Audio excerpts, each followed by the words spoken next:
Well, looks like I'm on on the blurry side here today to start out with. I don't know what the problem is with this camera. Welcome everybody to another Friday night bee chat. Try to get my camera straightened out here. And hey Norman, and we got Phil and Keith, and we got Roy. Hey Mike, and hey Clay. Hey Lisa. And who else we got in here today? We got Ian. Hey Ian. Hopefully everything's a little bit warmer up your way. I'm going to go ahead and drop the link in.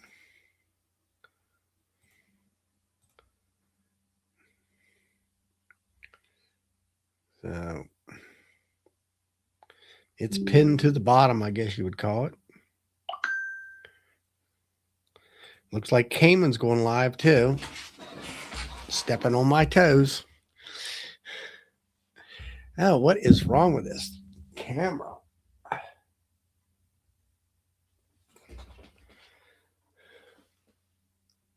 There we go. Anyway, hey Bob. And let's see what we got. There's Dottie in here someplace. I think I've seen her. Up in Maine. Yeah, no, I was a little on the blurry side here. I don't know why. Crazy camera. Under witness protection. I ain't no witness to anything. So anyway, it's been kind of chilly here all week. We got down in the 30s. Now we're supposed to get up in the 70s and 80s. We got Norman popping in from over there in British Columbia, I think it is, or Vancouver. There you go. There you Hey, go. Charlie. From the island. Hey, Dot. Thanks, Dot. And there's Dave. Yep. So how's things on the West Coast? Warm and rainy? We have had a beautiful week of weather. Look at me. I'm all sunburned. Yep. Well, we've had, I don't know, it kind of roller coaster ride here. We got it dipped down into the 30s, and then it was like the top weather for the day was around 50, 52. Today got up to about 65, maybe 70.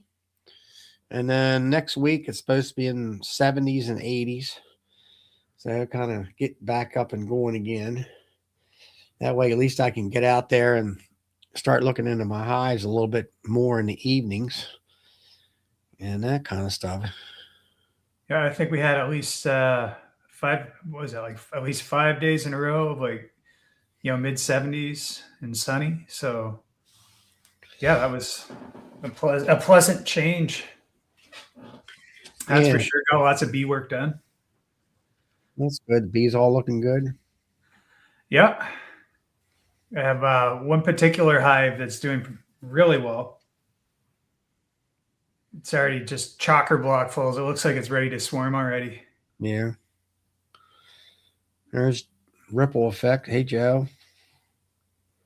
I believe that's your first name. Hey. Hey, Kim. And there's Keith.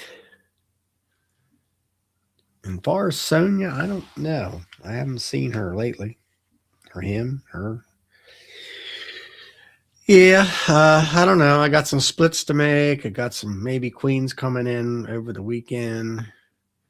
What kind of queens? Lackshaw, I think. They're Carniolans. Okay. And the ones I dropped in last week, some of the ones that were actually packages, those queens have been released, and a couple of the other queens that I had have been released, but it's just been either too cold or windy or something. I haven't had time to check them. I had a bee club meeting Wednesday night, and it was cold anyway, and it hadn't been 4 or 5 days. That kind of stuff. So, I'll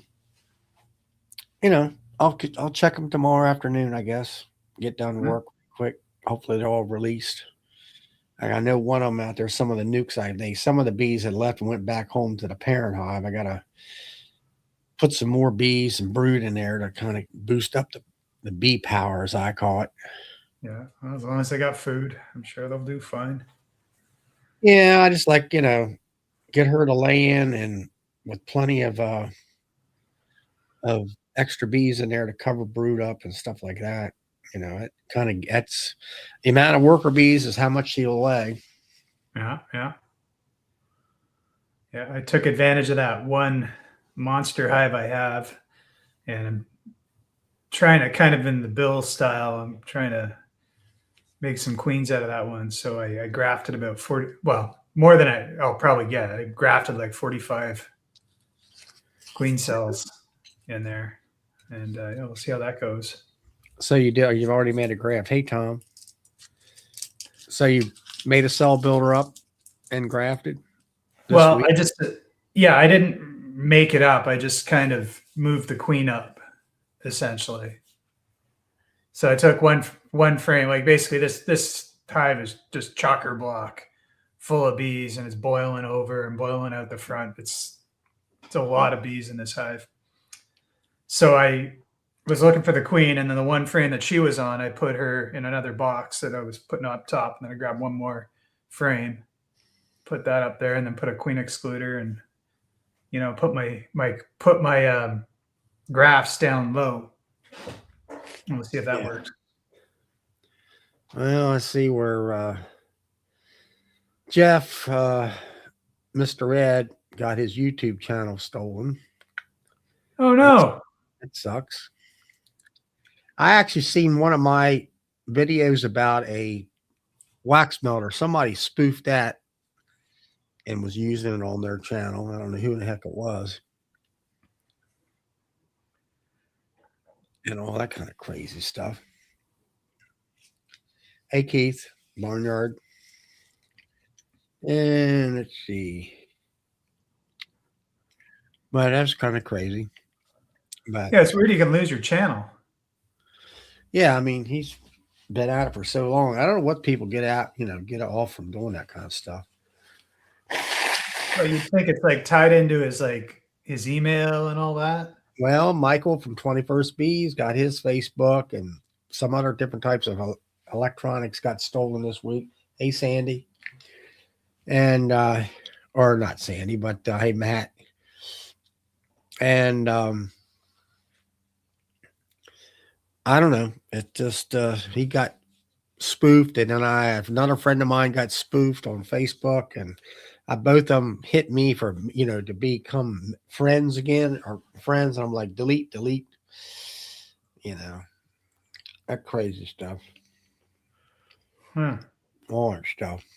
But yeah, I'm planning on making some more splits and requeening some more hives that I've kind of deemed they were just wore out queens. I guess the public service announcement is, hey guys, we all know your password is password 1. Now you got to change it. You need a complicated password or they'll steal your stuff.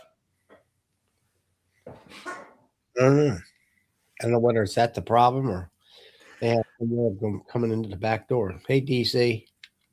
They can't come in the back. There's no back door. I don't know. It's got to be way too complicated for that. I mean, YouTube, how do you do that? How do you get in somebody and steals everything? I don't know. DC, somebody spoofed Mr. Ed's YouTube channel. Oh, he clicked an email link. Okay. Yeah, I guess Even that shouldn't do it. Well, I've seen them put viruses on your computer that way. Yeah. And all that.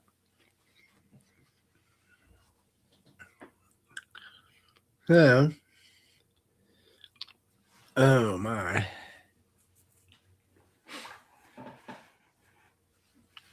That's what I think, Roy. Yeah, he was probably pissed. He thought somebody was helping him, and he thought he was putting his information into the YouTube, and he typed it in, and they stole his stuff. That's probably how it goes. Fisting, is it? And what is that? Do you know? I haven't never heard of that. Phishing? Yeah.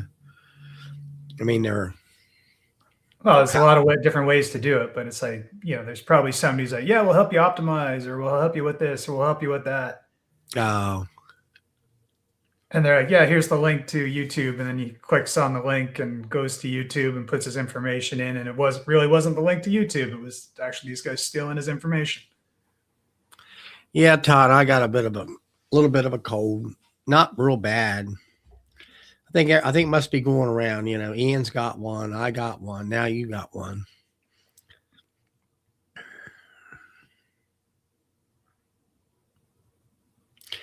All right, he wants you to show your long hive frames. You're just trying to get me to get up, and then you guys are all going to leave again. Yeah, you got it, Ian. I'll grab it. That's cool.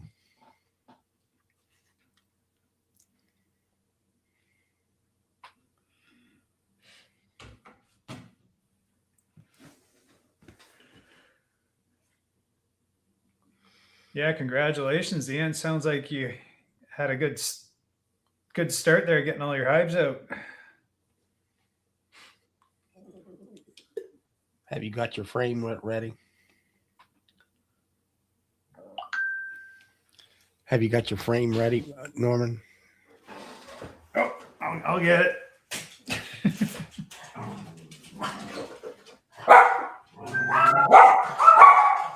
All right, you guys be quiet.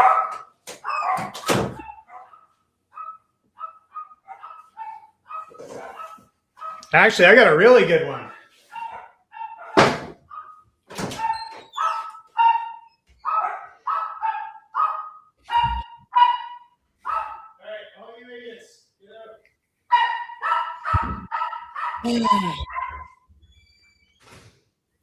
So everyone, while Norman's getting his frame, yeah, he's got a dog or two in the house there. Anybody else wants to pop in, they can. I know Ian will here to check out Norman's frame. And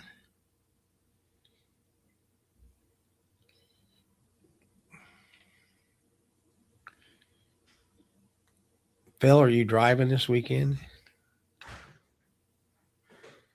All right, Ian, no problem.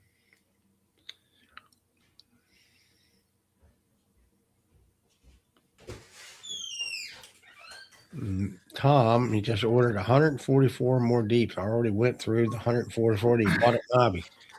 What are you doing? 300 hives there, Tom? Ian's working in the honey house. He'll be in as soon as you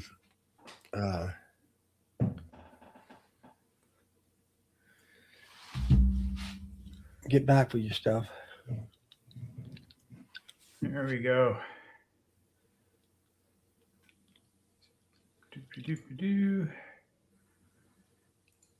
Turn off the visual effects. There we go. I even have a drawn one. Mm-hmm.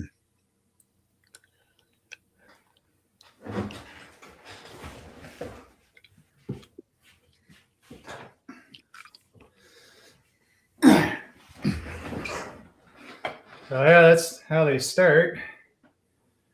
And that's how they end up. So you're. And then I alternate the deep from being up to down so that they don't, they can't go straight through. So how are you going to spin the honey out of that thing? Or is that just for the brood box? Well, it's mostly just for brood, but I did figure out how to, if there's too much honey, I can spin it. I can fit it in my, I got a dated 20. Yeah. I think it's what it's called. Whatever. Yeah. I got an extractor that'll fit in. You just put it sideways.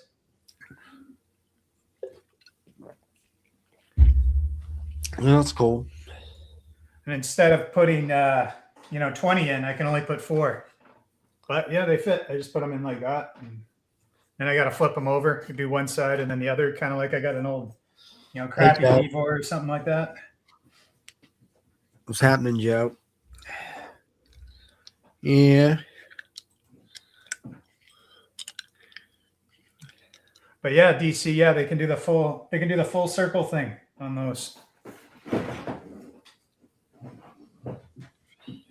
And then they can pass through, like this one doesn't have any holes in it, but they can poke holes through it wherever they want, in the corners, or all that sort of stuff.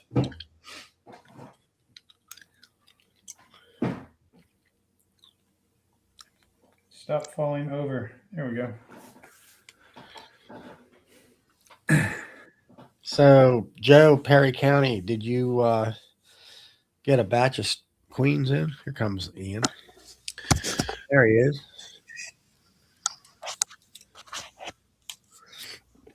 Hello, Ian. Evening, guys. Hey.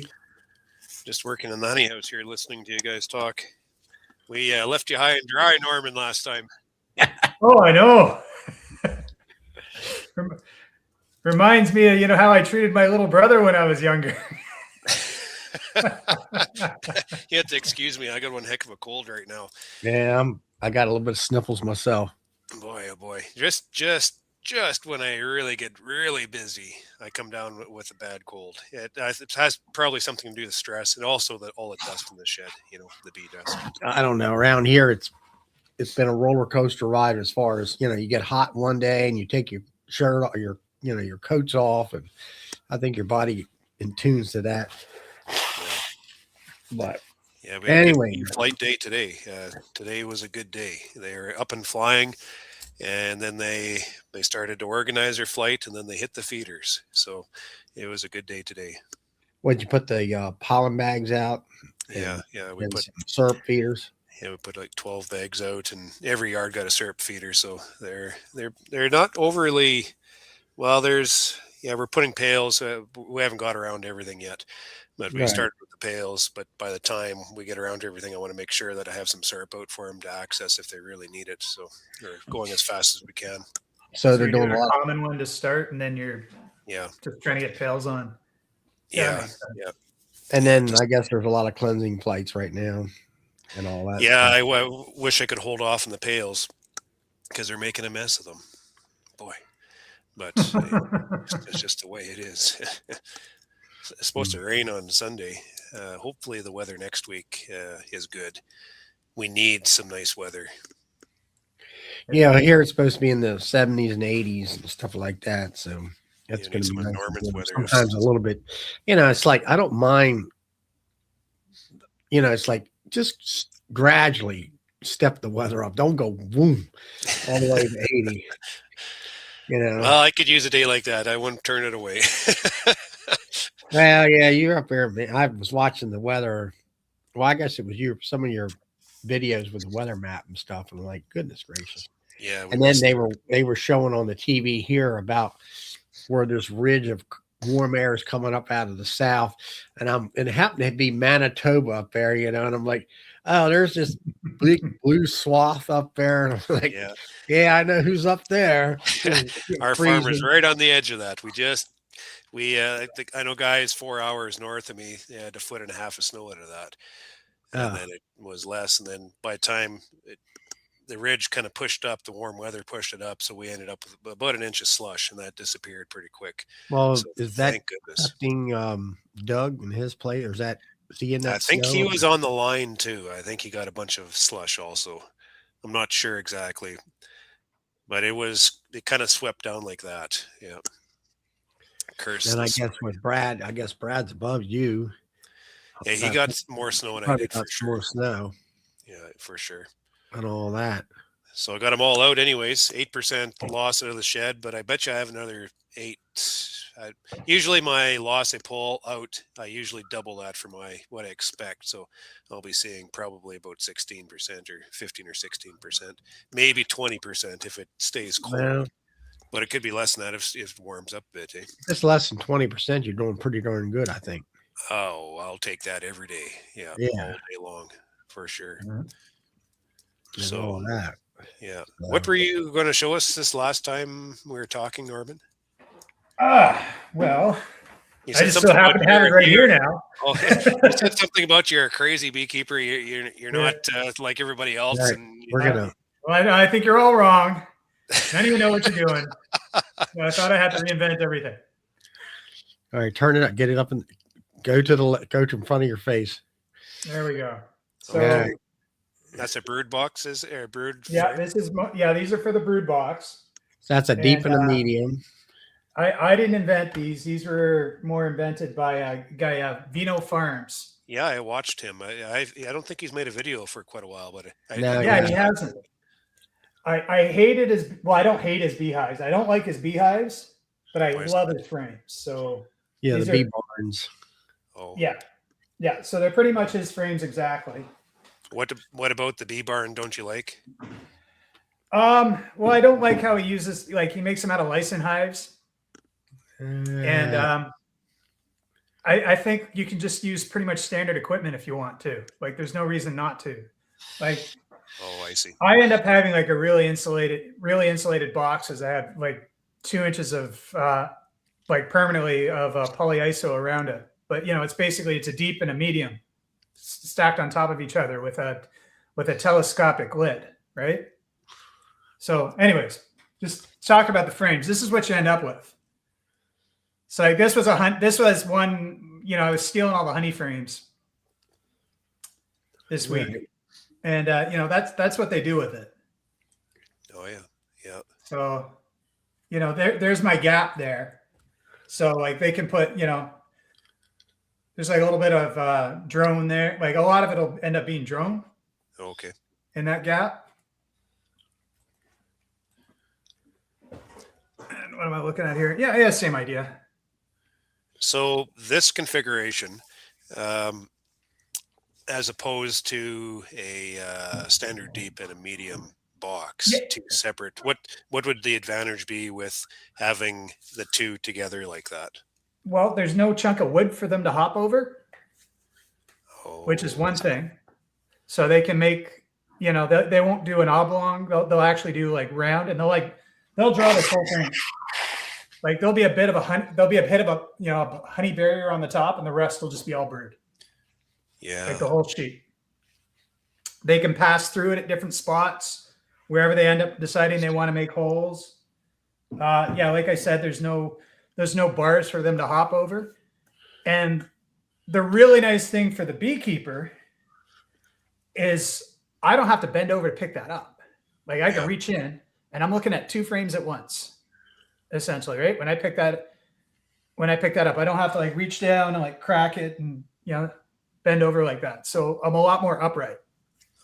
Well, And then when I'm moving stuff around, it's like I'm standing there like this. I'm picking up supers like this. I'm moving them around, and I'll put them on the next one over, right? Instead of like having to bend over to pick it up and move it over, like that sort of thing. Yeah.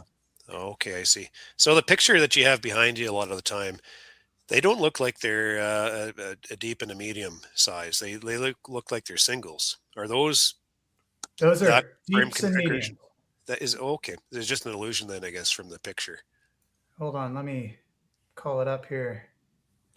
It's the funniest thing because I was thinking today in the yard, these singles are good, but I'm having colonies, starve. They're always the best damn colonies, and they starve on me because I just don't have enough. I need another frame is what I need, right? Yeah. Or just a little bit bigger. And I was thinking, the old beekeeper, it used to be 100-year farm, used to be here before he retired, and some other guy bought it and ran into the ground. But he used to run a deep, and they called it a rabbit. It was like a shallow, but smaller than a shallow, because he thought the same thing. He wintered indoors, and he's just not big enough. He raises these big colonies. Sometimes he'd buy Italians from the States, he bought from Georgia at that time. But there's big nests. He wintered inside, so he wanted he didn't have a lot of space, so he kept them in singles, but it wasn't enough. So he put these little rabbits up on top just to give him just a little bit more, and it worked so very well for him. Other than he had all these little wee pain in the ass boxes he had to deal with all the time. Well, now, was it with frames in there, or was that just Yeah, Burkham? it was frames. I wish I could would have kept one of those boxes before he sold them, but he called them rabbits, and I'm looking it up and I can't find a reference to No, rabbit I've never anywhere. heard of them. So he must be shallows. I'm not sure, but he never manipulated them. He just had them there for food, and then he took them off, put them underneath during the season, and then put them and just kind of Yeah, dealt with because some of the newer beekeepers down here, they're doing a deep and a medium, and I got to go over here to a friend of mine's house. I got to work on these bees tomorrow for him because he's overseas. Um, he's got a medium on the bottom and a deep up on top. Where the Yeah. medium was a food frame, and they and brought them up that way.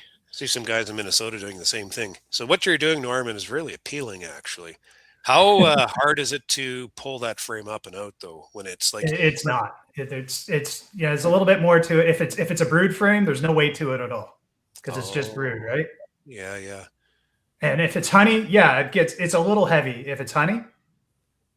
And then depending on what you're doing with it, you might be just leaving it there. You might be yanking it. Yeah. The hard thing for me is like I can extract them in my big ass, like I got a whatever, a Dayton 20 extractor, but I can only do 4 at a time. Kind of like it's one of those cheap Vivors that you got to like flip sides every time. Okay. So you can do that, but that's way less than ideal. So that's kind of the downside and all that. And if you look at my picture here, looking at that picture, and I'm just not seeing. Oh, your lids are very odd sized lids, though, aren't they? Yeah, my lids are also odd size. So here's a standard medium on a deep, and there's a shim in that one. Oh yeah, I see now. And then this would be a deep on a medium, and then it's a bit of a white box telescopic and lid brown as box well. is what? What's that? The thing about my lids is they're R30, so like those are like 4 inches of foam. Oh yeah, okay. As well, so yeah, it might be overkill, but no, probably not. Well, here's a comment. I could probably use that here. You're in warm weather over there, Norman. Jeez. Yeah. But Dayton made a 12-inch deep. I don't know whether that would mean you'd have jumbos. I heard of jumbos before. I've never seen one before. Me either. And then you have to have a box to fit all that too. The nice thing about these frames would be a 16. Okay. Yeah. Even a 12 would be enough for me. The nice thing about it, using the Langstroth, it's as a honey box and the brood box, everything's the same. I can take some honey frames down into the brood and just cycle it through. Well, right. And instead of this is exactly the space that a deep and a medium will take up, right? Yeah. So it's like, it's a deep and a medium. It's the same. It's just I take up the space and I put comb there. Yeah, that's really rather than there being 2 sets of bars and a little gap and a 3/8 gap on top of that, right? So, there was one guy has a video, Bees and the Weeds, and he had a lot of dead outs this year, and they more or less kind of starved. And now he's going, like you say, with the deep and the medium to get that extra brood box or food box up on top. And I'm really thinking about that. I told my daughter about sorry, I just stepped on. Sorry, I was just going to say the only weird thing for you, like you're close to Lewis and Sons, right? That's probably where you get all your frames, right? Everything. I use their top bar. I buy top bars and bottom bars from them, and I just have to make my own side bars. That's it. And then like if you want to make corner pieces, you can make those. I'm going to stop making those. I don't think I need them. So like, yeah, I'm going to make, all I got to make is sidebars and those little guys. It's basically like an H. There's just a little notch here and a notch here where the frames rest. Other than that, everything else is standard. So how would that work for you, Ian, if you did a deep and a medium about stacking in the barn and stuff like that? Yeah, then I'm losing space in there. See, I didn't build my ceiling high enough, so that's going to take for sure. Because you got how many? What do you got? 1, 2, 3. I have 6 stacked. Yeah, 6 stacks. So you got. And I have some headspace there, so I probably only stack about 5. Then I'm not even. That'd be an extra 3 feet up in the air. Yeah. You haven't built your new building yet, have you? I've put all my investment as my winter shed in that room. That's supposed to be my winter shed, so I got to keep those dimensions. If I'm going to expand it, it'll be like out, so I can make it bigger going out. I wish I would have built that shed. My brother told me, he said, "What are you building a 12-foot ceiling for, you dumb bugger?" He called me something else than that, but I said, "Well, You're first supposed off." to do 16 foot so you can put a hay wagon in there. Exactly. Well, the shed we're building, the shop that we built for the grain farm's 18, and the combine gets in there nice. This is going to be built. My new place is going to be built as an 18. Not that I need this space. It's just I'm taking a lesson from Adam, and build it up. It's cheaper You going never up know than when it you is need to out. put a combine in there. That's what he said. He said put that door so he can fit a combine in. That's right. Yeah, it's the roof and the floor that cost the money. The walls are cheap. Absolutely, yeah. Cheapest space is going up, but I mean, I didn't think I needed that space because the extracting room, everything is kind of like this, and I thought the hot room, like I'm not going to be stacking that high, but yeah, I guess I should have been. Yeah, at any rate. So Yeah. that's neat. I was thinking about that. Yeah. Well, if you want, I'll send you out some sidebars if you want to mess with it this year. That's the problem with having 1,800 colonies is to switch everything over is like, boy, but to include something like a medium in there would be a lot easier. I was Yeah. kind of reminiscing with my daughter.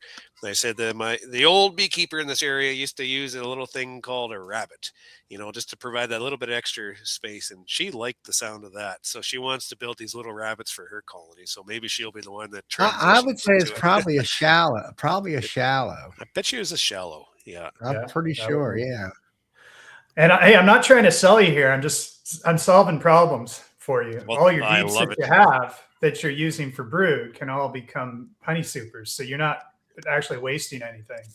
Yeah. Although everything I have, if you take a look at those boxes, they're pretty much at the end of their life. They're one step away from the burning barrel. Well, they make great supers. Excuse me. Yeah. Good Lord. So the challenge with mine that I have this year, and this is the other weird thing that I got going on. I had only a front entrance for most of the winter, and then because how humid it is here, I'm starting to have to mess with. I'm going to start messing with Tyvek instead of like that bubble. Just to let them breathe. Yeah, just so I can get more, because the problem is my bottom boards are just absolute swamps. Yeah, yeah. So now what I'm doing to solve that is because I didn't bother putting it back into my bottom board, because they're so insulated. My bottom board has, it's like 2.5 inches on either side, so they can, sit nicely on it, right? I never bothered putting in a permanent kind of back to my bottom boards, so I can just punch them out. So now I got each of these hives is open into the front and the back as well, just to get airflow through the bottom to dry it out. Boy, oh boy. It was so, it's so wet. Well, if you got land water in there, then Norman. Yeah, I even had it tilted, and it would still it's just the humidity from the bees. Like there's nowhere for it to go. Well, you're human out there too, aren't you? With all that fog and stuff. Yeah, exactly. Well, you got so much insulation, you're sweating inside the box, or the bees. Well, I think a lot of it had to do with the double whatever that gray bubble stuff, and it just holds all the it's a perfect seal. So it all goes up, it hits the roof. It's going to condense, and then it rolls down the sides, and then it just puddles on the bottom, and it rots out. You don't have any weep holes. Weave poles. Yeah, holes in the bottom. Weep holes. Well, I had the whole thing tilted. I thought that was going to be good enough. I just had a guy message me. He said he has 700 medium boxes drawn out. He wants to sell me. You got everybody watching you, Charlie. I bet I know who that is too. Yeah, I think who you're talking to. I bought all his deeps last year. Yeah. Yeah, I don't know. I know it's the Edie. I thought his first name was Kevin, but my friend that knows him AHP. It's Kelvin Edie, is it? Or is it Kevin? I always heard Kevin. I'm not certain though. I don't know him. Okay. He's popped in here. I was quite surprised that he's listening. Oh. I didn't think I was that exciting. I don't know. Well, I'm doing my mundane work in the honey house here. I'm just getting my the facility back into usable. I'm like this, but now I have this shed opened up again now. So we've cleaned out the bees and I'm starting to reorganize things so we can actually get into some stuff done. Yeah, you were But saying I that. have you in the background all the time. Oh, that's nice. I'm glad to hear it. You guys are chit-chatting all the time. Better than listening to politics, I tell you. But there's a lot of politics going on, so it's just nice to listen to some bee chatter. Yeah. Politics is not my thing. But Norman, he said is not. He said he's never sold you anything. This is a different guy. Different guy. Okay. Yeah. I thought it might have been Doug. Doug's in the chat there. Doug, did you get anything? There was a guy I bought all these from. He had just all the mediums in the world all drawn, ready to go. And I'm like, nope, don't need those. Thanks. Yeah. I'm not going to pull a pin on it. I think we're just going to dabble with my daughters. I'll let them dabble, and maybe there'll be the new idea they can bring into the operation. And it'd be something. Try it. See how it goes. You can have her do 5, do 10. Do like you say, do 10 or 20 hives with a medium, or dabble with it and see how it works for you first. Take my advice. Don't do what I do. Yeah. Well, like any beekeeper, you get an idea and you do it on everything, right? Yeah, exactly. Yeah. So that's the next thing. I'm getting rid of all that insulated top stuff. Well, not the root, like that bubble stuff. Tyvek. Oh, yeah. I think that's going to work, especially if it kind of goes over the edge. Yeah. All the vents will go up. There's a little bit of a space up there. It'll all condense on the roof. It'll drip down onto the Tyvek, and then it can't go through the Tyvek, so it'll just go outside the hive completely and drip down the outside of the hive and not the inside of the hive. Yeah. He figured I should buy the 700 because that'd only be half, so that's just trying it out. Yeah, there you go. It'd be a good trial run. It would be. Yeah, but if it doesn't work, then I'll have to sell them back to him. I don't know. We'll Crazy see. stuff. Yeah, if I were to do it with you, I would do it in wood. That's for sure, because you got your telehandler, you got everything else. Yeah, everything has to fit the system. That's for sure. Because if you're going to do it different, then you'd have to change all of your. If you're going to do insulated, you got to change all your pallets. Yeah, that's just it. I mean, there's always trade-offs. I don't look at things as the advantage or disadvantage, more so as being trade-offs. You gain something, you lose something. So it's all about managing those certain situations that suit your management style and your area and what you need to get from those bees. So what I have here is what suits what I mean. It's basically what I like. Yeah, your environment's totally different than like where I'm at, and all. You can tell other beekeepers basically the basics or whatever, but you got to learn. They have to learn themselves what fits their area, their climate, and their style, or what they're going to try to do. So many different situations. Like a lot of outdoor guys here have wintered very well, and it's like, we winter outside. Why are you wintering indoors? But then I just seen a picture of a big guy he's winters outside, and he's lost pretty much everything. It's like, whoa, So there's shit happens, right? So every hive you open this winter, like watching you, it's like they all look so good. Like there's so many bees that come to the surface there. So except for you're doing something right. Well, I'm just being fussy. Maybe there's like 140 boxes sitting in my shop right now that are dead oats. Put them into winter. Why the heck are they dead? I'd say there's probably half of those are starved. So that's my fault. So I know why those are dead. But the other ones, I put them in. They passed my grade. I put them into the shed. I've invested money into them, and they're still dead. So why are they dead? They should all be alive, right? So it's just not good enough yet. So Is there you fixed the one thing about the heating and the cooling of the shed, with the coolers and stuff.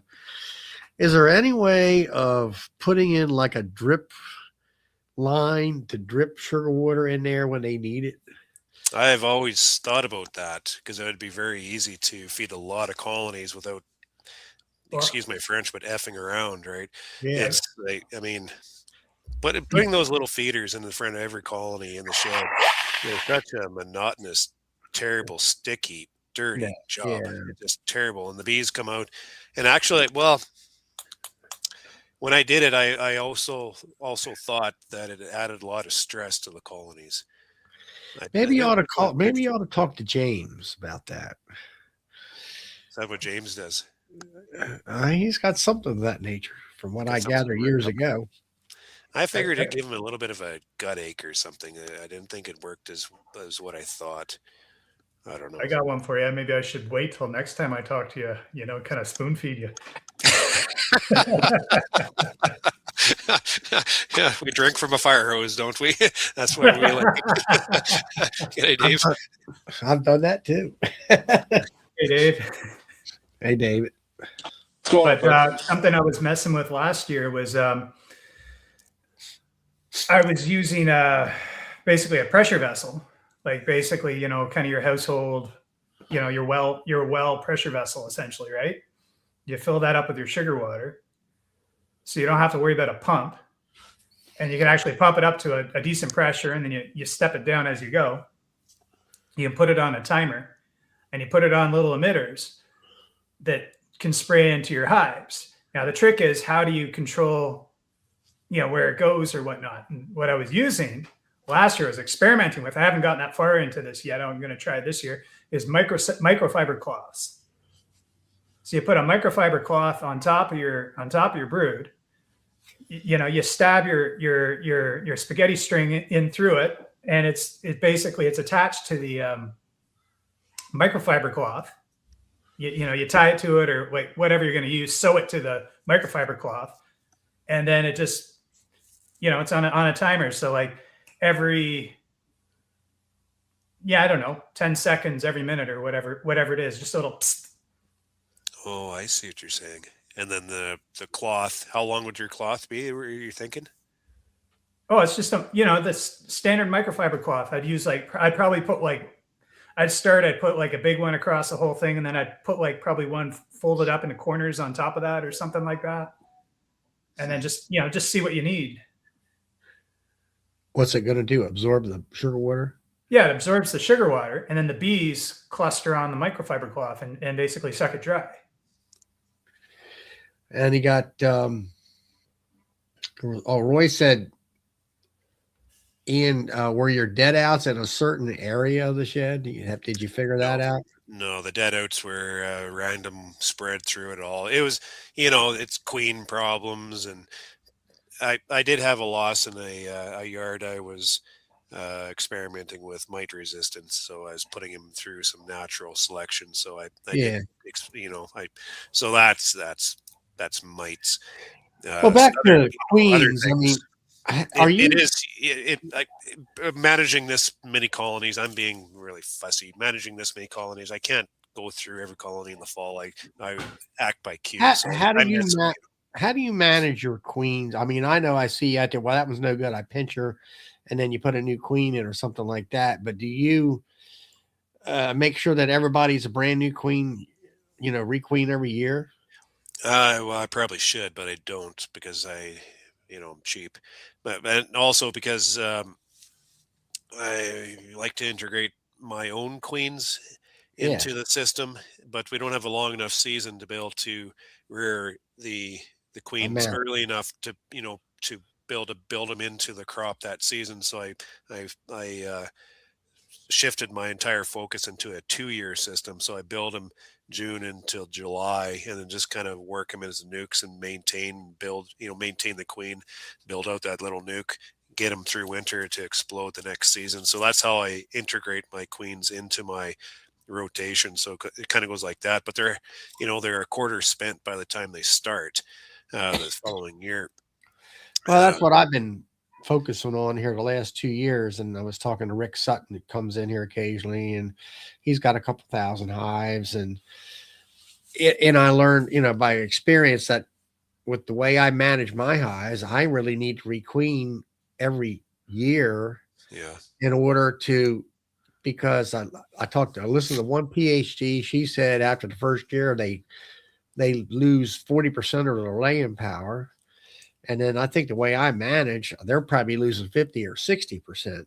And I requeened the majority of my hives last June with my own stuff, and definitely can see the difference, as Yeah. far as production of bees and everything in most of my hives. There were some of my bees that were, even though they were June 25 queens, they were kind of, sucky.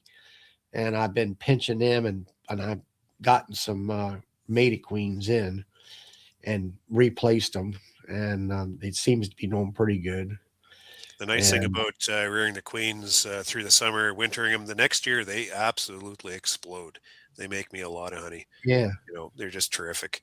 And I have a hard time. I watch Bob Binney, and he's squishing off queens with the wrong color on them, and they're just doing a terrific job. And I'm like, damn it, I bet you that queen superseded, late in last year, and I bet you she's good for another season and a yeah, half. But it doesn't matter because I mean, down there, his brood season's much longer, and he's got a, right. Well, his, I got a queen out there right now. She's a 24 queen, and she is doing a bang up. I mean, now she's a little bit feisty, as far as the bees kind of flying up in your face a little bit, but I've already had to pull a couple nukes out of her before so she won't swarm. yeah, But she's way ahead of everybody else down on the line. yeah. And she's a 2-year queen, so but it's like you say, you don't know from one queen to the next. You can't just go by the years. You kind of go by performance too. Yeah, that's kind of, and then saving a little bit of money that way. So, um, a lot of these colonies, I'm noticing like they're getting more switchovers all the time. I bet you last year we were 40% switchover. They superseded through the summer season, and they end up with terrific little queens. I like to keep those. So what I do is I raise like as many splits, as many nukes as I possibly can make. Right. So we're going into the winter with like 500, 600 nukes or fresh units, and they go in, and this is a time of season I go through and I start pulling out the ones that start failing, and I pull them into my nuke yard, pull them into, squish off the queen, drop a queen cell in there. So I cycle anything that hesitates a bit because I have so many fresh ones coming in. Yeah. Well, So I'm always assessing. my plan is I was reading GM Doolittle book, and it was written 100 some years ago, and he was talking about taking basically taking a nuke and take that queen along with, let's say, 3 or 4 frames of her brood and eggs and everything and bees, take that old queen out, pinch her off, and just drop out her queen right in there within a minute. And they got enough pheromone smells that they redirect that hive to follow that new queen and all that without any, he was stating in the book there, I'll say 59 out of 60 was success. So I'm going to try to kind of do like you do, start making those extra nukes in the back there. So when I get ready to requeen, I'm just going to transfer them and drop them into the new hive and be a little more, hopefully more successful that way. And also that'll give me a time to look at the pattern and see whether they're any good or not. I think. Okay, I'm going to head back to work. I just wanted to all hop right, in here for Ian. 2 minutes. Yeah, nice seeing you guys. Thanks for showing me coming the on. word, Norman. Thanks for Thanks coming. for For thought. on. See you, Dave. Have a good night, guys. Keep up the good work, Charlie. All right. Keep Thank you. chatting for at least another hour, because I'm going to work for another hour. Then I'm going to call it a night. Yeah, well, You got it. Just let us know when you're done. Good night. yeah, just type it in the thing. I'm done now. Hey, David, how's things down in Southern Maryland? You got to unmute yourself, David. David popped out. He's probably hit the wrong button. Oh, wrong button. Oh, there we got a little bit of gossip from Soapstones. Jada Meet has landed. All right, well, that's good. At least they got in. That was weird. Yeah, now I can hear you. Okay. Hello. So how's things down your way? You making splits and stuff and whatever? I had swarm cells in 2 of the hives. Really? Yeah. So I had to. I had that one big hive out there. I pulled 2 nukes out of it, and when I pulled a frame up, you could see there was a cap swarm cell on the bottom end of it. Yeah, I caught them right as they were making them. They were all juiced. They had a lot of jelly in them, and Yeah. I made splits last week because one of my hives went queenless. She didn't swarm. I'm pretty sure she didn't swarm because the cells were everywhere, and so I cut a bunch of them out. I hatched. There was 8 of them, and I hatched 7 in the incubator. And I made splits with all those, and I went and checked everything today. And how long does it usually take for a queen to get mated and get rolling? It's within like 2 weeks. Yeah, because you go out, you get mated. Well, first, she hatches, stays in the hive. Exoskeleton hardens, wings dry, her ovaries develop, goes out and gets mated. That's about 5 days there, maybe 7. Comes back, and give her about a week to start getting going when it comes to land. And then she's up and running. I had six nukes I made, and 3 of them still had the queen. I marked them. 3 of them still had the queen virgin or whatever, but they still looked small. 2 of them, I think, died because they drew out queen cells in the nukes, and 1 is laying. So I'm not sure what's going on with the other 3. It's just, have they not got out and successfully mated or not? I got drones everywhere. Like, they're coming and going. I got walking here in the last week. I've got walking drones. Yeah, I had hundreds in my hives every week and a half ago. Yeah, I think it can be as quick as a week or as long as a month for mating. Yeah. Well, here comes Eddie. Yeah, I don't know. You were saying you had queen cells, or you say who was killing who? Was it a mated queen? Who was killing who? You were saying about in your nukes. Hey, Eddie. Oh no. I had 7 nukes, and I made 7 nukes out of like all the hives just to bring them all back, because all my other production, I'm making them production. The other ones are going to be productionized. They're exploding. What I'm saying is, you put swarm cells in there, or did you put mated queens in there? Swarm. I hatched queens in the incubator from, I'm guessing, super seeder cells, and then I made nukes, and then I introduced the virgin queens into those nukes. Well, right there's your issue. Is that it's a bitch trying to get that mated queen or that virgin queen to be accepted by them bees. If you put a queen cell in there, that's one thing. Now Eddie can tell you, because he does this stuff all the time, and he does ships virgin queens. Yeah, I do. I had that same problem last year, and one thing I'm going to try this year. I've been doing some things, and it seems to be working. I had a pukey queen out of one hive. I pulled her out on her frame. No, I put her in a cage. And I put in a brand new queen and dumped in. It was a package bee. Put a queen in the cage, threw the darn bees in there, let her get hatched, get her, they eat the cage out. I took that queen over here to a nuke that I've been splitting off of. And I'm like, okay, this here's a junkie queen. I pinched her.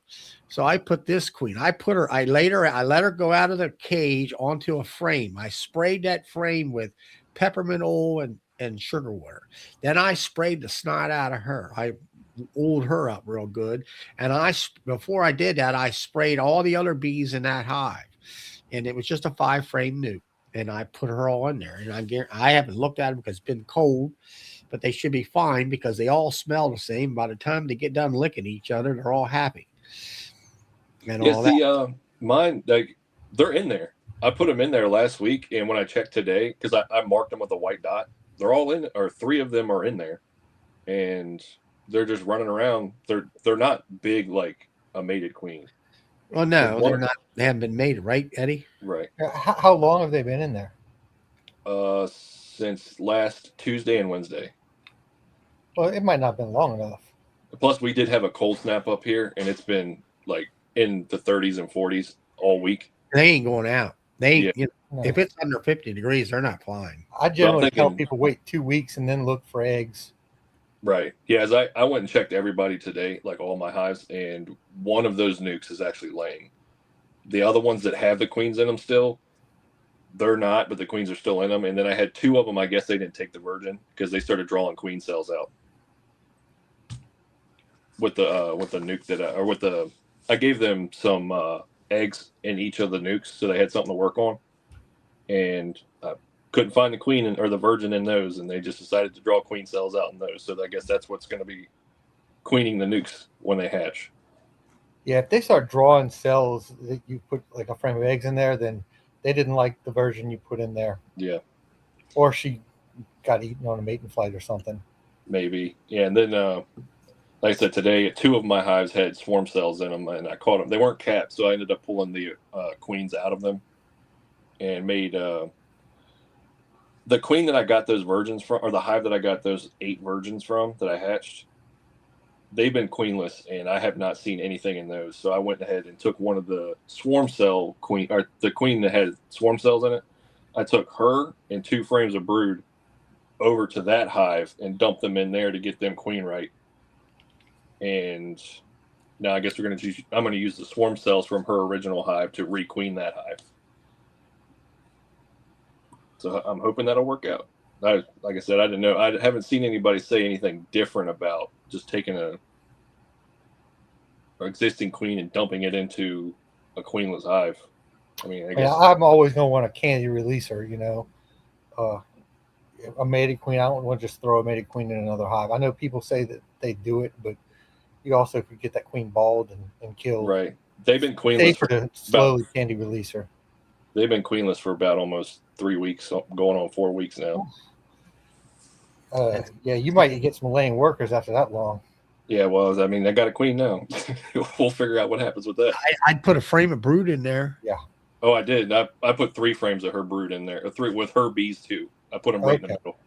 Yeah, that All right, usually well, you'll have the right brood pheromones. They'll smell that, and they won't go laying work on you. Right.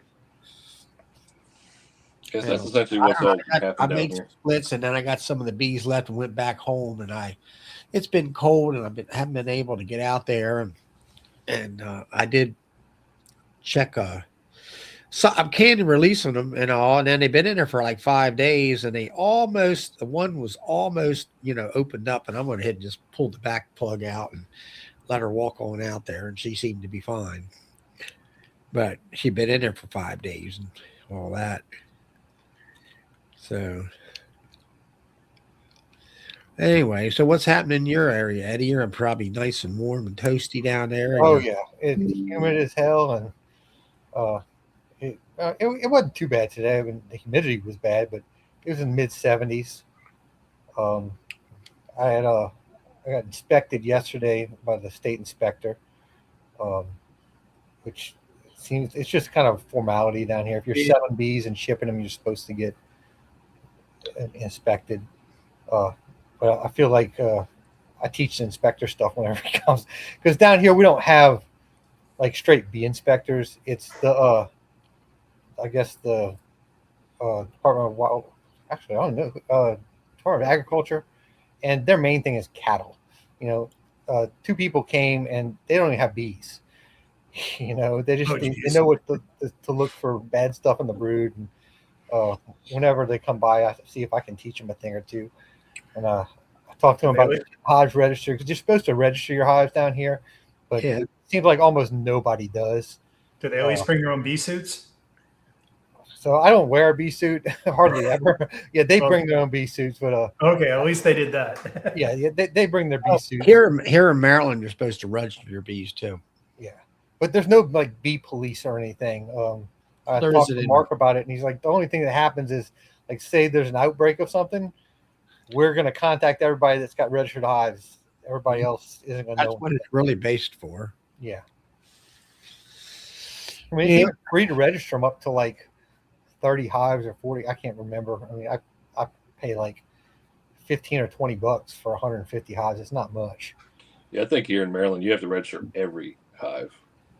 Or you're supposed to. I mean, there's no like minimum. That's what I read. Yeah, we're Well, supposed to say how many hives per like parent. me, and they'll say how many hives you got as of right now. Well, I've got 30. And you might have 30, you might have 40 by the summertime. It don't really matter. They just know that, of course the bee inspector lives about 15 minutes from my house, so she sees oh yeah, I see you got bees over there.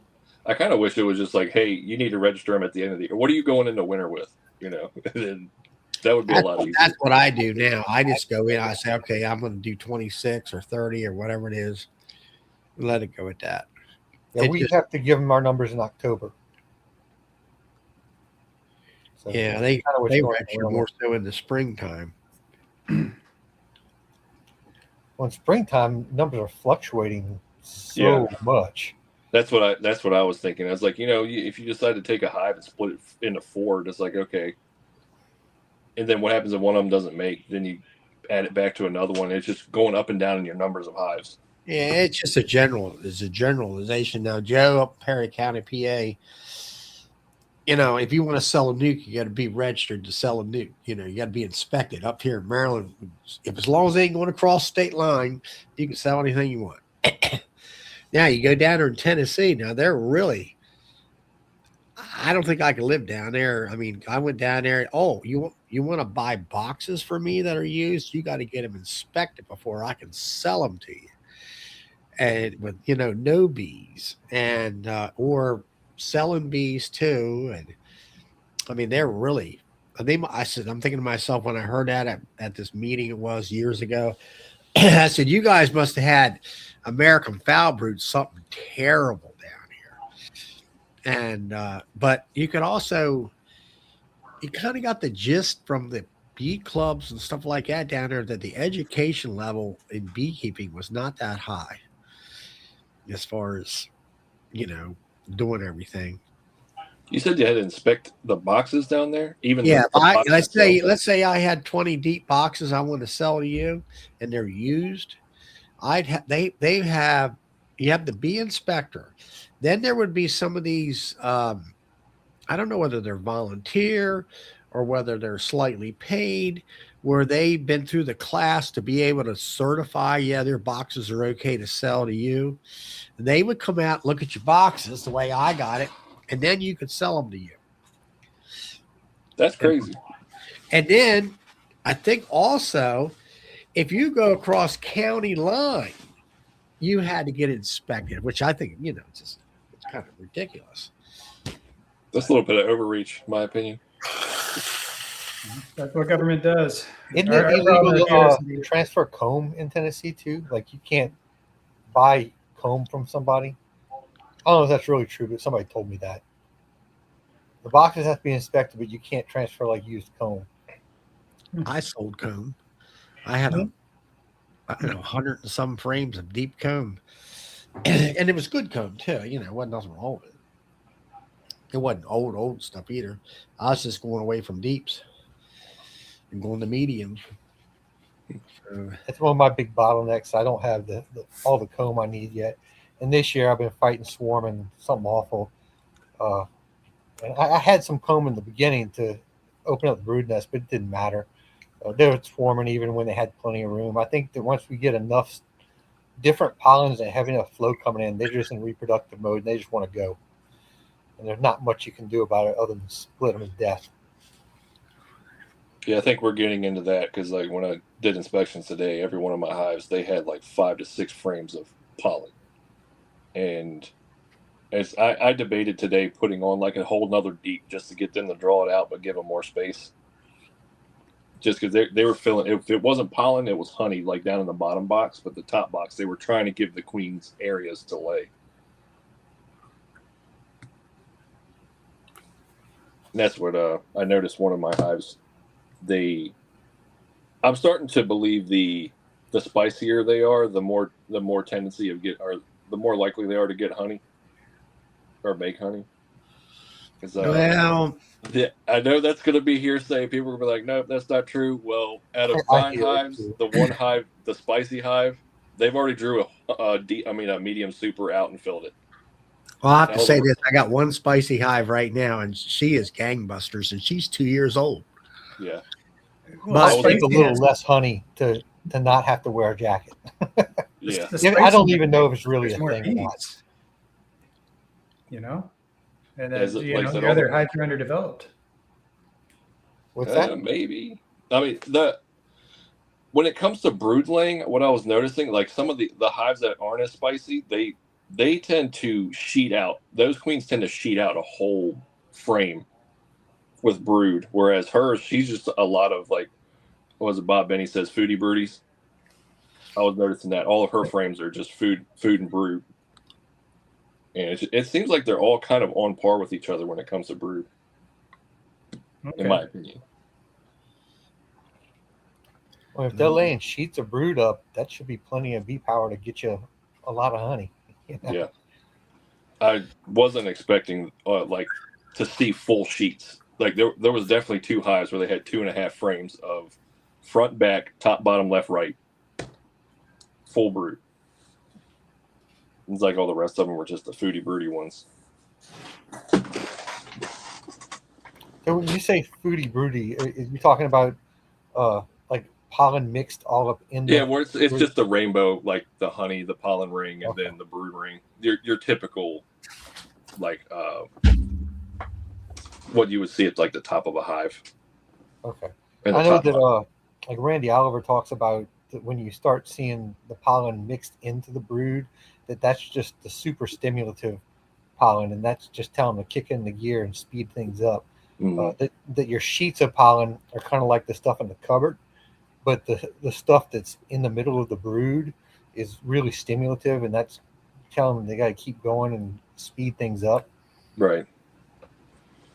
Yeah, I was noticing that with some frames too. Like I'm thinking it's where it like some people will mix up spotty brood pattern with just a vast amount of pollen and nectar coming in, and they're just dumping it somewhere, and it's kind of messing with where the queen can lay. Because I was looking at some of the frames and it looked like the queen had spotty brood pattern, but in other frames it was sheets. But in some frames it was like the spotty brood pattern. But it was like pollen in one cell, nectar in another, and then there was a larva in another. And that's what I was wondering if I'm starting to notice that. I'm not wondering. I'm starting to notice that sometimes it's not spotty brood pattern. It's just those workers are just looking somewhere to dump anything. It's a big problem I got going on right now. I can't get it open enough. They're backfilling the brood so fast. They're drawing wax in boxes above them too, but they can't draw it fast enough for what's coming in. It's like a fire hose right now. There was already a ton of stuff coming in. Now the privet's hitting too, and it's just a lot. It's too bad you can't stretch out these flows, eh? Yeah. I wish I had a whole bunch of boxes of comb too. Mm-hmm. I lost, I think it was last year, like 27 supers of comb, the wax moths. It was rough. Oh no. Yeah. Yeah. Good evening, Kevin. Yeah, you just missed Ian was in here a while back, a couple minutes ago.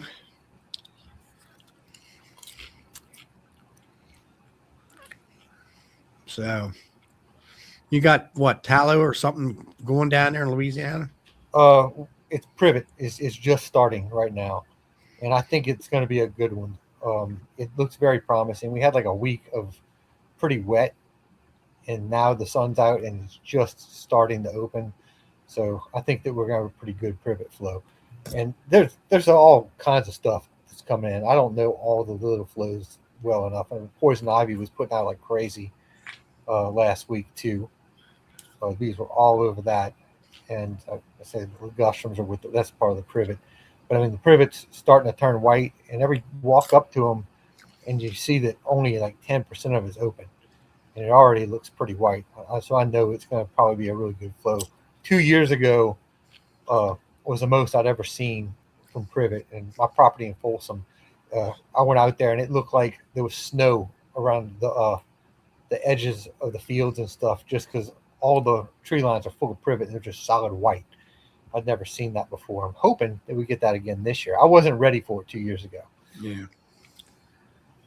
Well, now is that a sweet honey? Some people really don't like it. It's a light honey. It's very floral. Some Sounds people say it tastes like sounds potpourri. sweet. Sounds like it's sweet. It's sweet. I mean, is there a honey that's not sweet? Well, Lee gave me some tallow, and it's kind of like an afterbite to it. Yeah, and that's our main flow down here. Yeah, I mean, he likes that. I mean, I know that people like the honey that's in their area because they're used to it. Yeah. Now, like I have locust honey, it was like cotton candy, and then Todd at Loma Vista out in California's got that blue curl honey, which tastes just about like the locust. It's real sweet. And I want to say hi to Brian from Castle Highs. And then Lee, I think, was talking about privet down there where you guys are at. And I was wondering, he said it's kind of on the sweeter, lighter. I said, like to, have a bottle of that to see what it tastes like. So y'all don't have privet up there? No, I don't think so. I thought that stuff was everywhere. No. Yeah, we have 3 main flows down here, and that's blackberry, privet, and tallow. And tallow is by far the biggest one. Yeah. You say blackberry? Is it got berries to it or something? Yeah, blackberries, dewberries, just Oh, okay, that's just regular blackberries. Okay. yeah. But those are our 3 flows down here. How long do those usually last? Like what, a week or 2? Yeah, the tallow That's is somebody kind of new. staggered. It lasts a little bit longer. Oh, hey, Violetta. Hi, I actually tried to call you earlier. Okay. I don't know if you saw that. Are you down there next to Eddie? I am. I'm a little north of him. I'm in Franklinton. She's Where in at? the same bee club down here. Oh, okay. that I'm in. I think, didn't you make a comment about coming in or something like that? I'm not sure. Yeah, I actually wanted to. I called Eddie to ask him a question because I was inspecting my house today. So, Yeah. I did something. I guess a little bit of experimentation because what I saw was unusual. Yeah. No, I seen somebody was talking about coming in, and I'm like, I don't know who that person was. I don't know whether that was you or somebody else. What was your question, Violetta? So remember we did that that mean hive, the spicy one. We put the queen in a nuke, and then we replaced the queen in the main hive. Okay. So when I checked on that queen today, I was just inspecting the new queens and the old queens. The new queen, the one that you gave me, the version 1, was mated and it was doing fine. But when I checked the nuke with the old queen, she wasn't there, and they had at least 7 superseding cells.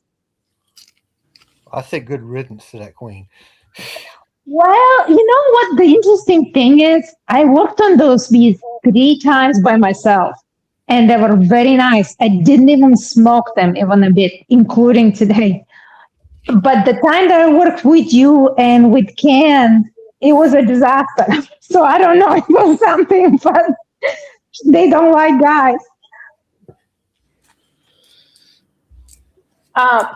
But what I did, and so what I wanted to ask you is, I guess they superseded her. Okay. I wouldn't take her genetics. Like I'd Yeah. get rid of those supersedure cells. Just put those frames back into that other hive. So what I did, I left them. But the one queen that we tried to mate in that one of the hives, that was just a nuke. It didn't. The first time it died in the container, and the second one I added, I didn't It's just didn't work again. I don't know what was that. So my question is it possible if I give those bees in that little nuke two swarm cells, like a frame with swarm cells, what would happen? So what else is in that new? It's queenless. So I mean, I assume it's queenless because I mean there's not hardly any bees, and I checked tonight, and the queen should have been in if she's there. It's been at least 2 weeks since she was released, Well, and there's no hint of it. you can just come grab some more queens from me or cells that you know the genetics of. Right, but what would they do? That's what I'm curious about. So I'm into experimenting. What would they do if I gave them two of those, that frame that has two they're capped superseding cells? I mean, they may take them. They may take them. Yeah, they may take them, but I don't think you want those genetics in your apiary because they're rough. Yeah, I know. No, I don't. But again, they behave very differently at different times. I will kind of get. Yeah, they were really bad too. They're really bad that they were working on them, but they had a lot of honey, and they were very strong too. It's up to you. I wouldn't keep anything that's spicy, but I don't like to wear the jackets. Did she say that she had some superseder cells in there? Well, I saw. Yeah. Yeah, I had 7 super. So I'd cut all them out and put your cell in there, Eddie. Yeah, that's what I think she should do too. Yeah. okay. Well, I gotta get one. I gotta go get one from you tomorrow. I think I got like 110 of them in the incubator right over there. So. Okay. Get in touch with me tomorrow morning. Yeah. Hey, Travis. So Eddie, you hatch them in the incubator, or do you raise them in the incubator and then stick the cell in like a day or two before? So I used to hatch them in an incubator, but that became a real pain in the neck because they don't all come out exactly the same time. Mm-hmm. So now I've built some banking frames, and so tomorrow actually I've taken them out of the incubator and I bring them to one of my apiaries where I've got a strong double deep, and I put a queen excluder over top of it, pull 2 frames of open brood up, and nurse bees come up there, and I put the frames with roller cages with the cells and let them emerge in there, and the bees take care of them. Right. Yeah, it's a lot easier. Yeah, because when I did it last year, that was the thing. I had one die because she hatched in the middle of the night, and then I woke up and she died, or she was dead when I checked on them. And the same thing happened with the 8 that I went to hatch out last week. They were just hatching at different times. Yeah, I think you gotta get water to them almost right away. So when I was doing an incubator, I'd get up every hour and check, and almost every hour there'd be 1 or 2 more out. I'd cage them up, give them a drop of water, put them back in the incubator, and that got old fast. Yeah, well, that's what I went and bought some honey from somebody down the street, and in the bottom of this is the Nico cages. I figured out how to say that word. It's Nico, it's not Nicot. The Nico roll cages. And I put a drop of honey in because they got like little little reservoirs in the very bottom of them, and I put water in one, and that water will evaporate within an hour. And then I put honey in the other one, and that seemed to work from what I seen. I didn't wake up with any dead ones. Yeah, I used to do that, but I'd use crystallized honey because the runny honey sometimes there's no attendants in there, can get all over the queen and cause problems. So if you grab a jar that you got crystallized and just take a knife, take a little bit, and just fill up one of those little bitty reservoirs, right, and put water in a couple of the other ones opposite where that is. So those are the cages you're using too, the Nico cages. Yeah, those are the cages I hatch them out in, and a JZBZ cup will fit right in the top of one of those and just sit there like gravity holds it in. So I just set the JZBZ cup in them, stand them up. I rigged up a frame that holds them with, I mean, it's literally just got fishing wire wrapped around it a couple of times to hold the cages up. Right. It's got 2 rows in each frame. I put 3 frames in there, and the queens are taken care of. Yeah. It's a lot easier than dealing with the incubator. I do like the incubator, but I don't like to let them emerge there. Yeah, I'm debating that myself because there's other people that are saying that some people like to drop them in 2 days before they're supposed to expected hatch date. Some days, or some people say that like after like day 3 or 4, like once they've started drawing them out, they'll take the cell and put it in a nuke box that isn't completely drawn out, and then let the queens or let that hive completely finish it out. Yeah, that works. 48-hour queen cell. Yeah. Kent Williams does some of that. It's got to be a pretty strong nuke, but that does work. I don't use cells. Only time I use cells now is when I'm doing the little styrofoam mini mating nukes. I've gotten where it's easier for me to just do virgins, and I get about the same acceptance, whether it's a cell or a virgin. I know a lot of people say that cells are accepted better, but I don't see any difference. Right. Yes, I'm about to, once we get into a little bit better grafting weather, which I think is from here to the future now. I got 40 of the little mini mating nukes that I'm going to try and do a whole bunch of. I ain't gonna lie, they have their problems for sure. I dealt with them last year a little bit, but this year I just did 1 round last year. This year I want to try and like kind of roll them. And yeah, the main problem with them things is those little plastic inserts that they put on the top that you're supposed to like hang the queen cell in. I don't know if yours has that or not. It's a plastic sheet. Oh, I throw all those away. I don't use those. Them things, they cause more trouble than they're worth. Yeah, they're useless.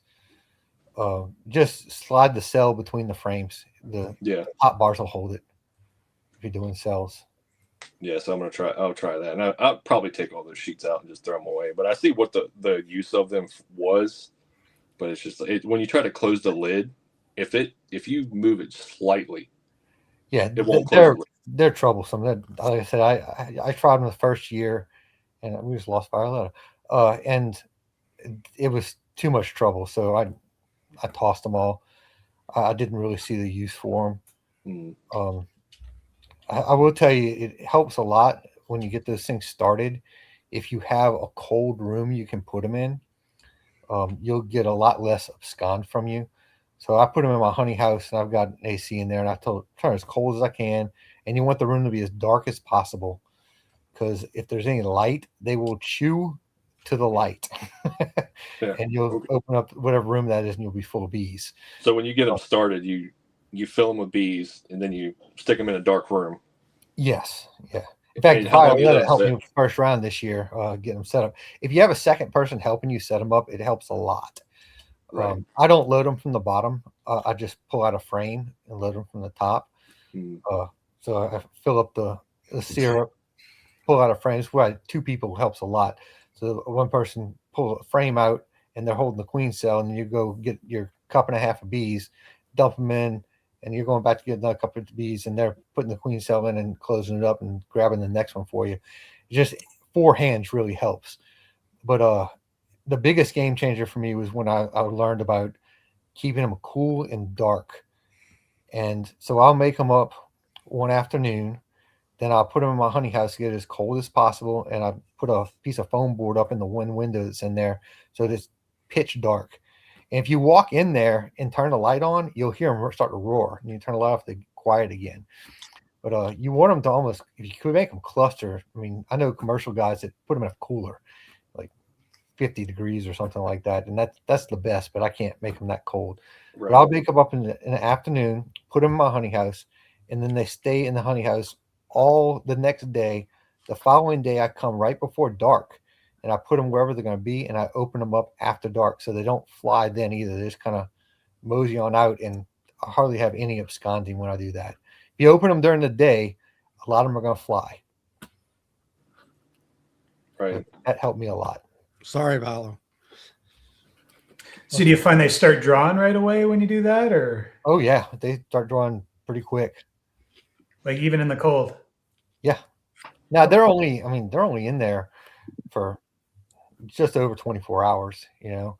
Now I did do one round 48 hours, but only because I had other stuff going on. I didn't see any difference. But yeah, they draw really fast. Yeah, that's I went and I waxed all the starter strips that were on there because they just came plastic, and I put a heavy coat of fresh wax on all of those. And the ones I did last year, I had two completely abscond. I set them up, I let them sit in there for 24 hours, and then one day I came home, I opened them all up like you said, I opened them all up. I didn't do it because you said it. I just happened to do it. I got home really late in the evening. I was like, I don't know when I'm going to be able to get out. I opened them all up. I went out and checked 2 days later. Two of them were just completely empty, and one of them had the virgin queen dead in the bottom. So Yeah. All right. Ian says he's ran out of steam working his Good night, Ian. Glad we could entertain you. and all that. Hey, Ian, Kevin's in the chat if you want to talk to him. I don't know what happened to what's her name? Violetta. Violetta. Yeah. She actually did my website for me. I help her with bees and she does the website for me. I think that I'm getting the better end of that because I don't do computers. I think she's using her phone. Thanks, Kevin, for the offer. I appreciate that. And he says on those minis, some people put those temp queen strips in there. I don't, but I have a friend that swears that it helps with absconding. what is it? Temp queen? Yeah, I know. temp queen Better strip. Bee sells it. It's a synthetic queen pheromone. It's a little Working noodle well. thing. There we go. Yeah, it's just a little noodle synthetic queen pheromone, and some people to help will. keep them in there. Yeah, it's supposed to help keep them in there, but I don't have that much trouble with absconding if I keep them in the dark for over 24 hours and then open them up the following night. Well, that's a good nugget. I didn't know about that. I'm gonna Yeah, have I to know try that. Better Bee sells it. I'm sure some other places sell it too, but it's called Temp. Yeah, Man Lake sells them. They're just like they look like little round plastic tubes. Yeah. And you can cut them and all that kind of stuff. Yeah, I was talking about the setting them in a dark place. I didn't know about that, and I'm gonna try that this year. And you said that's just to get them started. Once they're started, they're pretty much rolling. Yeah. And the dark is only because they will try to chew to the light. Right. Through the styrofoam, and they will chew their way through it. I say I'll put them in a honey house. If I go in there, as soon as I flip the light switch on that next day, I mean they just start roaring. Right. And you turn it off and they get all quiet again. But you can hear them chewing on that styrofoam. So you're talking about swarming and all that stuff down there, Eddie, and you got all that flow coming in. You just can't make splits fast enough. No, I can't. I just can't keep up. I'm spread a little thin. I'm a one-man operation, And you've got what, 200 or 300? Or I'm in the vicinity of 150. I mean that could be 170. It could be 140. I don't know exactly the exact number right now. Yeah. Hey, if you count 80 nukes, it's over 200, but I don't really count those. Right. Yeah. Now just say, hey, Jeremy, how's everything out in Texas? All the mean ass bees out there, I can tell you that much. I just can't do mean bees. Even if they do produce more honey, I'd rather just produce a little bit less honey on a hive and not have to die in one of them bee suits. Yeah, well, he's out there with this. I call them Africanized bees, the way they go crazy. No, thank you. My opinion on Africanized bees are the ones that'll chase you to the house. I got I know some people are like, no, those are normal. You haven't seen Africanized bees. Well, My dad had one that they were chasing to the house, and that's a no-go for me. I would burn the whole hive. I'm not dealing with that at all. So are we talking 3 bees chasing to the house or all the bees chasing to the house?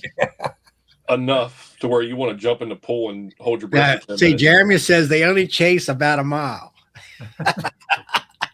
And that actually is true, because I knew one guy, he in another club in Pennsylvania, he was from South Africa. And down there, they have those type of bees. And you get in a car in your full bee suit and you're all taped up, and you roll the windows down and you drive for about a mile or two, and then they'll leave you alone. And that's how you leave the hives down there, he said. I don't know all that, but that's what they were used to.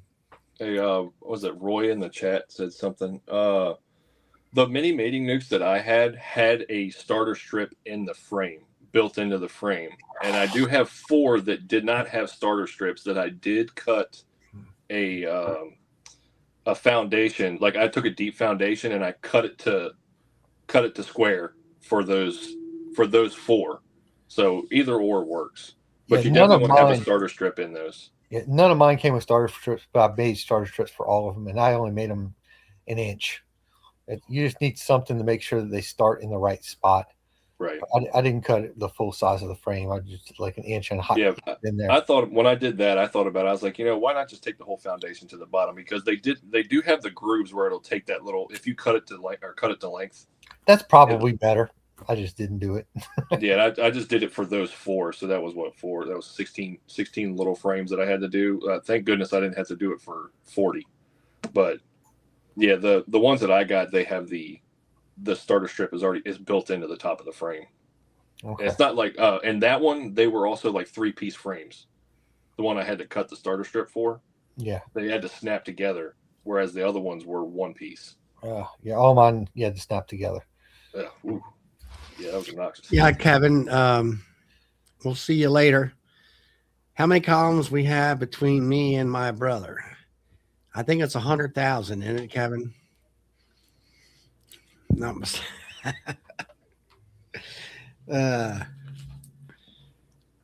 And he's also, and then Kevin says he's got you got yards in Mississippi and Louisiana too, along with, I think your home base is up in North Dakota. That's a D honey farm. Like, isn't he the biggest in the country? He's in the big in the country. Yeah, that's 80. Yep. Oh, the big boys listen to you there, Charlie. Take that, Cameron. Oh my. Yeah, we're small, very small compared to that, but less people, but more representative hives. Because Kevin listens. I just find it. I'm glad that Kevin and Ian and all them guys come in and listen and participate. Lets us know that we're all at different levels, but we all are still beekeepers. So I can't hardly even imagine running in the high thousands like that. I mean, it seems like you got that many. You've just got to have people doing everything. You're trying to just manage all the people, Yeah, you're doing paperwork at that point, I guess. Yeah, there you go. Yeah, just well, you got I'm sure Kevin has quite a few people that work for him.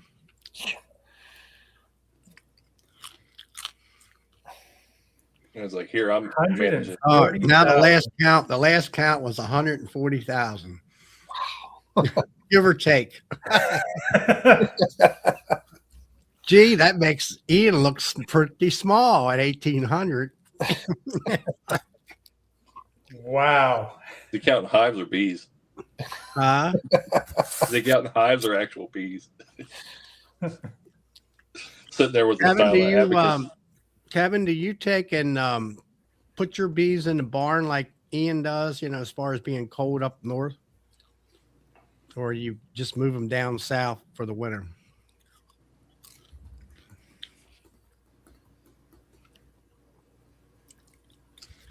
I know that Lloyd said you're moving them down there to Louisiana, Mississippi to, do requeening and stuff like that.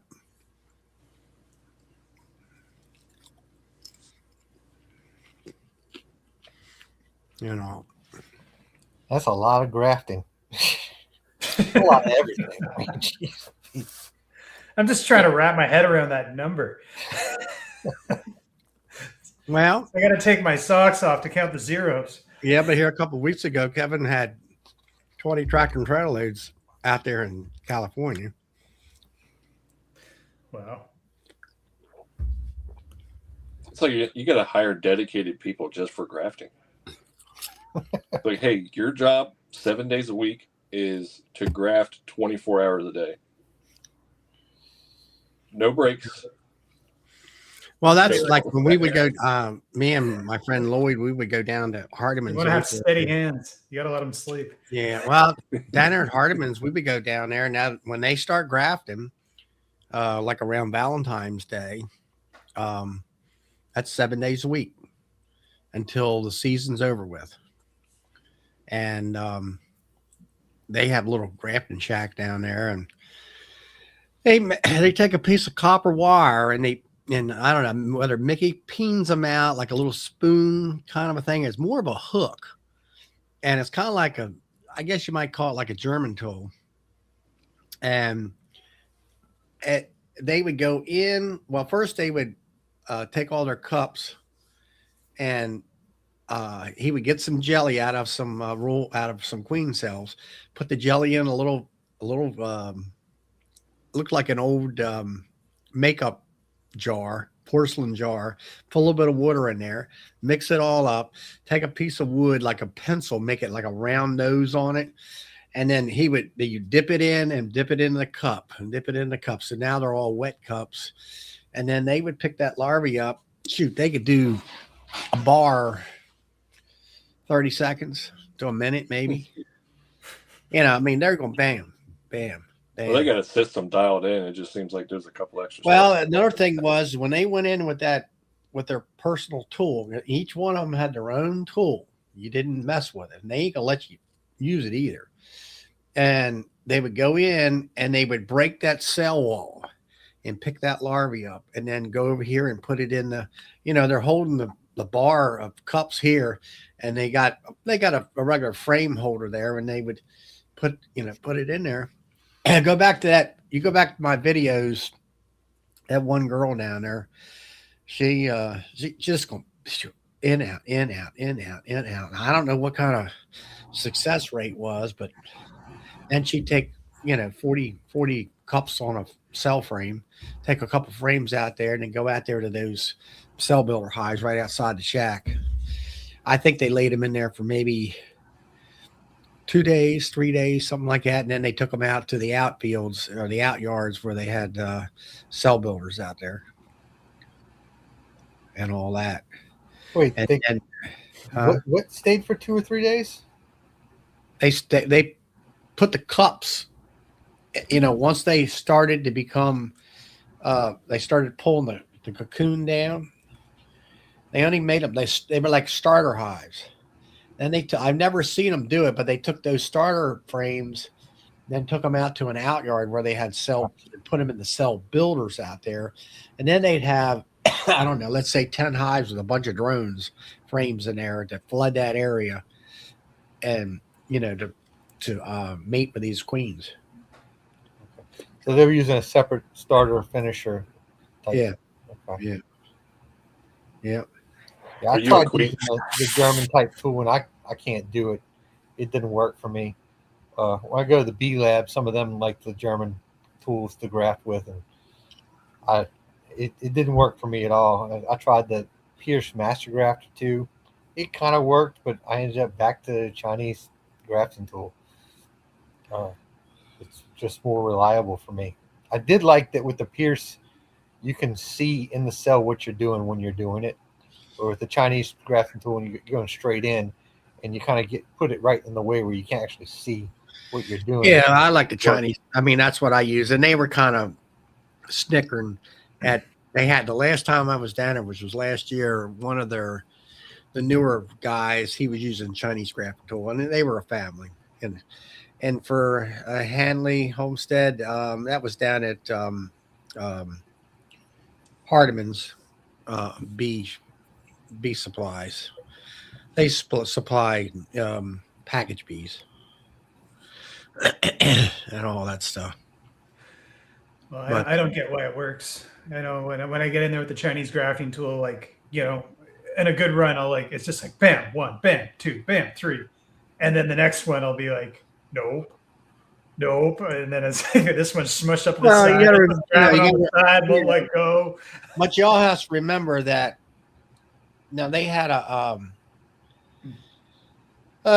what do you call it, a timing box, and they put a frame in between two queen excluders, and you had the queen in there, and they have a system where on this day that she laid up, and they come back the next day at the same time every day, let's say 1 o'clock. Yeah. And then they pull that frame out, grab the queen off, put a new fresh queen in, fresh comb in, and it's so many positions to the right and to the left of that queen box. So every single cell in that box is perfect. like 4 days. Well, they know exactly that every cell on that particular frame in a certain position that is exactly 4 days old. She laid an egg and it's hatched and it's within so many hours, and they don't have to say, well, is that a young enough queen, a young enough larvae? They know it is, and that's how they have several of those. They'll have, like, down there they had Russians and they had Italians, and they'd have several of them queen boxes like that, and then they were picking frames up every day. They know exactly when to graft and stuff. Randy Oliver has a video on how to do that and rotate the frames around. They do it too. I thought I was going to do it, but I don't have to graft enough to need that. I can always find plenty of larvae the right age. I mean, most I'm grafting at a time, and it's like 100, 150 or something like that. Well, now they're grafting 40, 50 bars a day. Yeah, I'm not doing anything like that.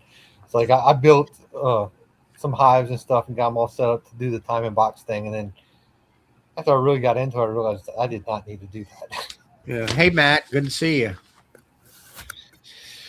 Hey, let's see. Hey, Tom and Melissa, I haven't seen them. Hey, Kathy. Is it still cold up there? And but yeah, they're grafting. They're grafting. So many, 1,000 a day. Not so many cells, but so many bars a day. That kind of stuff. And all that. That's the level of what they're doing down there. Yeah, they got a guy there in Poplarville. I went a couple years ago and looked at his stuff, and he's got a full size fridge in a room that's just bar after bar after bar of cells getting ready to emerge. But he's running like 20,000 hives or something like that, and they're grafting. Yeah, Tom. I've made. Let's see. I think I made 4 splits so far. 4 nukes. I'm replenishing my nukes. I got another. Let's see. I've got another. Actually, 5. I got the original nuke. So I made 4 additional splits. I got a total of 5 nukes. I need another 4 more, which I'll probably be working on pretty soon, maybe this weekend. And I got to do some requeening of another hive. Yeah, just to wrap your head around how big Kevin is. It's like if he did 1,000 queens and he was 100% successful, 1,000 queens a day, and every single one of them made it, and every single one of them were successful, it would take him 140 days to requeen all of his hives. That's how big he is. So he's Maybe doing that's the point. way more than 1,000 a day. Did he say that? Does he requeen, or does he You just have say? to. Does he just let them roll? It's like you requeen yourselves. I think most of those commercial guys requeen everything every year. Yeah. They push them really hard. Lloyd said they run. He said he has a yard in Louisiana, Mississippi area where it's warm, and they're requeening. They're not requeening all this week. I don't think. I think they're requeening over, a certain amount.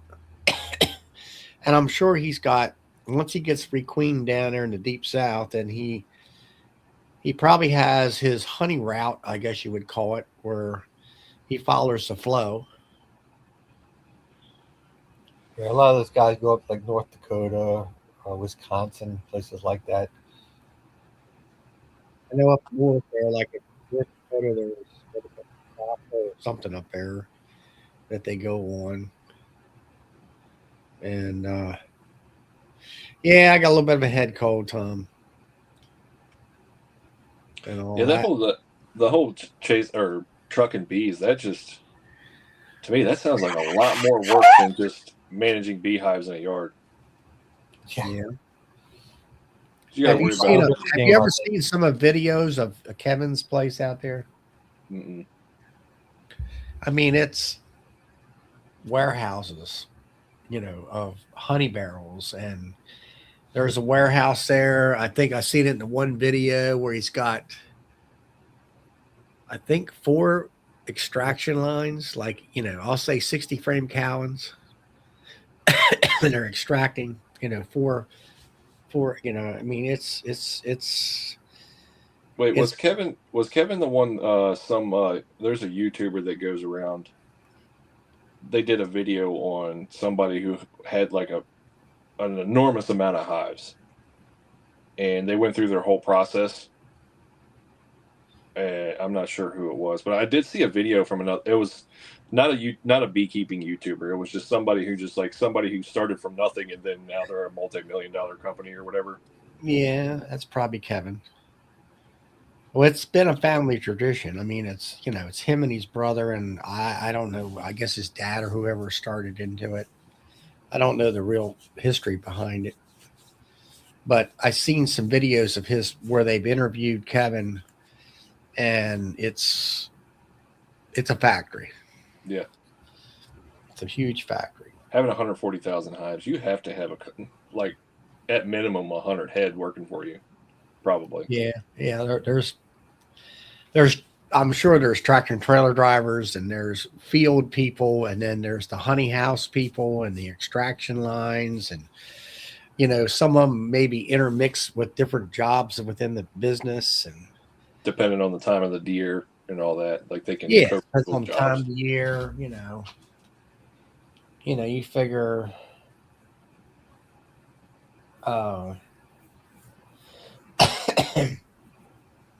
How many's on a tractor trailer? 420 hives or something?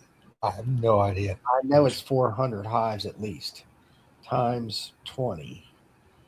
All right, so he sent 8,000 hives to almonds. Jeez. Yeah, that just sounds like a whole lot of work. Cause like you got to get the hives ready, and they're only going to be there for what, like 2, maybe 3 weeks. Yeah, 3 or 4 weeks. And then they've grown in that bit of time, because you send them in what, deeps, in like a deep, maybe a double deep. I think it depends on who you are. I see some people do 5.5s. I think as long as you have an 8 frame minimum, I think is what they require. 8 frames of bees. What, as far as to make grade? I think it's 8 frames, if I remember correctly.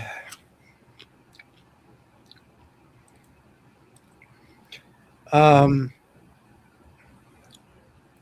right, there's 480 hives on the trailer. I don't know. My friend just sent bees. He just got bees back from out there, and I think it's 8 frames. Yeah, what Mark said. Back hurts with less than 10 hives. All right. 9,600 hives, almost 10,000 hives. So, and then my friend, he got his bees back, and then now he went down this week to I don't know why this stupid camera's doing what it's doing. Get up there. He took 40 to 50 some hives down to a apple orchard down in Virginia. Not too far from Bill. It's probably that Charlottesville apple orchard, I think. Huh? Is it the Charlottesville apple orchard? There's a really big one over there. That's kind of a well-known apple orchard. I don't know. It's over there between Charleston and the other little town out there. I think it's the one I watched Robert post on the Facebook out there. They were afraid of that frost, and they had piles of brush burning, making big like bonfires, putting the heat up into the air, and then they had helicopters flying to stir the air with the helicopters. What in the world? What, to kill off so it doesn't frost the flowers? Frost the buds off. Right. To protect the buds. That's wild. I was going to get a call tonight, but I'll probably hear that tomorrow, maybe. Hear about it tomorrow. Where was that? Yeah, let me look out on it's in Virginia. All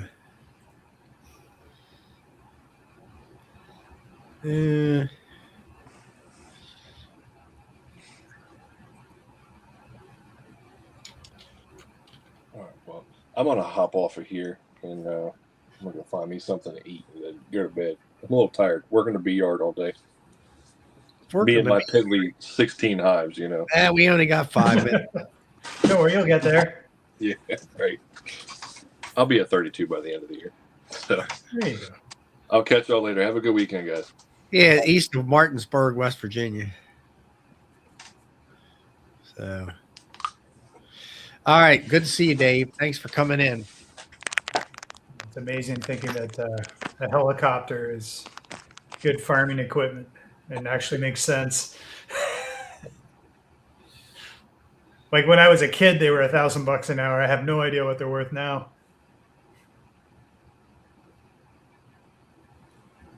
Got to be a lot. Yeah. I know they don't run on diesel, but diesel up here right now is $2.60 a liter, and there's 3.5 liters in a gallon. So we're like basically $8 to $9 A a gallon in Canada right now. Wow. And then And the kick in the teeth is that all this diesel that they're ripping us off with is from Alberta. So they've like doubled the price of diesel, and in their stuff, it's our own diesel. Yeah, that's right. Odell says talk to a trucker company at ABF, and they moved 1,500 truckloads last year to be, I guess, to almonds.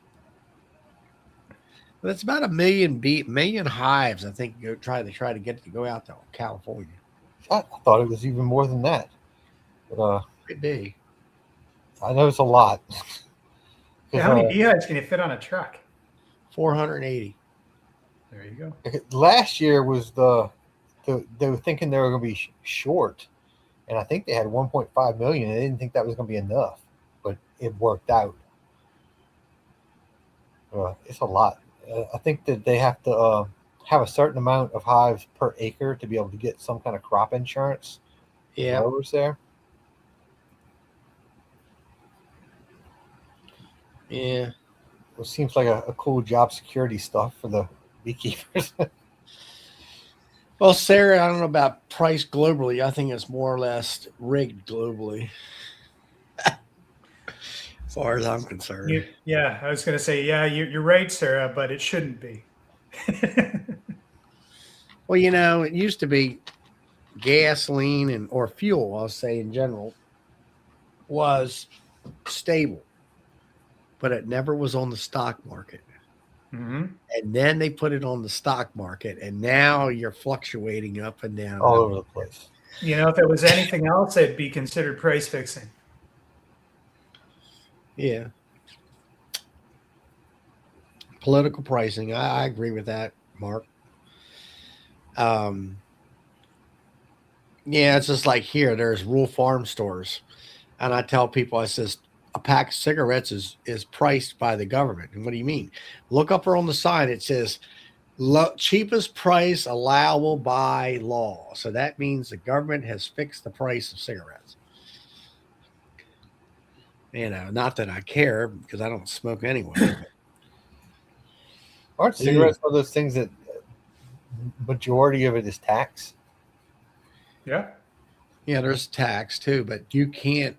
It's like gasoline. If I have a gas station and you have a gas station and I want to sell it at cost, within so many hours, I guarantee you the government will come in and say, hey, you can't do that. That's, I'm of two minds on this. Is that one? Yeah, I like the idea that, you know, they kind of taxed cigarettes so that people eventually quit smoking. But the problem is that now everybody vapes. So now everywhere I go, all I smell is like all these like real gay ass flavors of like cotton candy and all this stuff. Like you see some manly looking dude wandering by, and then there's like a puff of cotton candy behind him. Like, what kind of gay crap is this? So guys like that, I think they should be allowed to smoke because it's just wrong. So I flipped. I think we should take all the taxes off tobacco.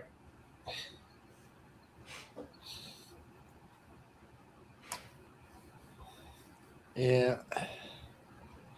I don't know. Crazy stuff. So how soon do y'all start getting a flow up there? It should be starting any time now. I'm looking for the day. It's been cold now. Next week it's supposed to be hot, so I'm figuring on starting to demaree my hives next week. Yeah, hope they don't snacks. Yeah. Yeah. Well, let's But- start to get dandelions up here. That's So, kind of any minute now. we'll that's the start signal the flow. for us as far as the flow starting. Yeah. But it's been cold. You know, it's been in the 30s all this past weekend at nighttime. And now it's, you know, the last couple of days were highs are in the 50s, 52. Now you won't split it all. You'll just demaree everything. Huh? You don't split. You just demaree everything. Well, right now I'm making like I had that one real super strong hive. I pulled 2 splits out of that because I had made it queens, and I put them in there because I knew, you know, if I hadn't got in there last week, I guarantee you they'd be swarming pretty darn soon, especially for next week and all that. Hey, Todd, and all that kind of stuff. So I don't do a lot of splitting because I just do the demaree to get the honey, and then I don't know what I'll probably do with the demaree. You know, you bring up that brood up on top, and then the bees come up there. Well, then you can pick a frame of brood and or whatever eggs and stuff out of one every hive, you know, and then you can make a 5-frame nuke, you know, and either if they got queen cells up there, which they'll start in a demaree, just leave a queen cell in there, let them go at it. Or for me, I'm gonna put the brood in there and make up a cell builder and start grafting. No, I don't need to build and sell nukes. I got to do that for my friend who's in the military overseas right now. He's got, I don't know, a dozen nukes sold. I told him I'd help him out since he's over there. He was the one that I trained how to become a beekeeper. So, but no, I don't do a lot of. I used to sell a lot of nukes. I used to keep nuke boxes, you know, and they were all in nukes over the winter. And I just got tired of all that, dealing with the people. And Yeah, Matt. I mean, I don't know what I know you're up north there. I mean, I've been feeding for a month.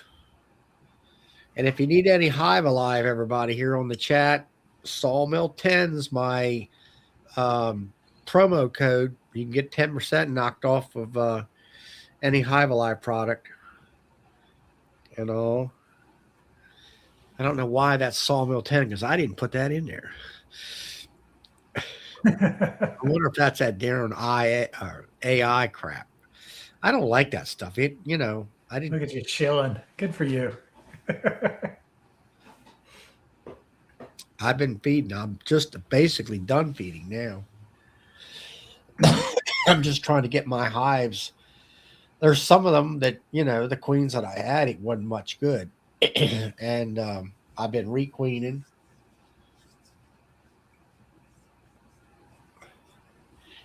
Yeah, man, it's good stuff. I have to say, I mean, when it comes to the concentrate, bees really suck that stuff down big time. Did you do that, Tom? And so anyway, when it comes to Hive Live, I mean, I used it once, and I only used it in one batch, so I didn't really see a whole lot. And but they do love it. Wonder what's in it that keeps everything from going bad. What's that all about? Thymol, I think. So the thymol will stop the molds from setting in, or the yeast from setting in. Part of it. I know that's one of the ingredients that's supposed to prolong it. Well, you got the seaweed extract, you got thymol, you got lemongrass for an attractant. Thymol can be a viral killer. It'll help kill some of the viral loads in there too. But what stops the yeast? What stops the yeast from? I guess thymol does. I don't know. My big thing is I think we have a lot of viral loads and they're starting to address that in the science community. And I think if we need to, if we can kind of get something to overcome that, I think our all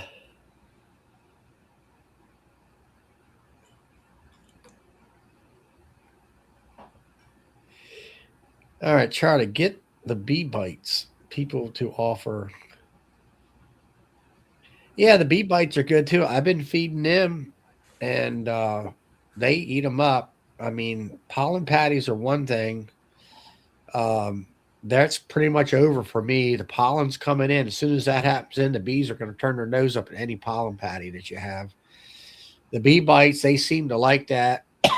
It's got the bio, probiotics in it, and the algae product in it, and some rocket fuel.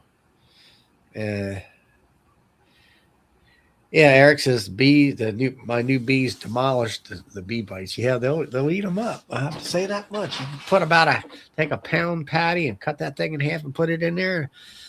Within 7 to 10 days, they're gone. Yeah, you'll have to start doing giveaways. Get Bee Bites is going to have to give you a bunch of product, and you can ship it out to everybody. Start doing draws and things. Yeah.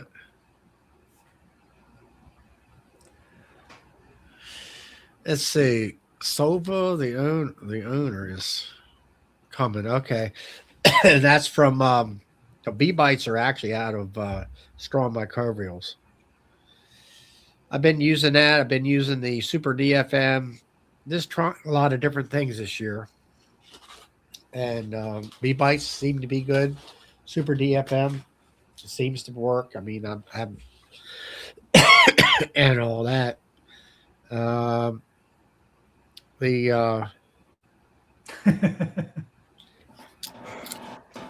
All that and the Hive Alive, I seem to be working good for the sugar water.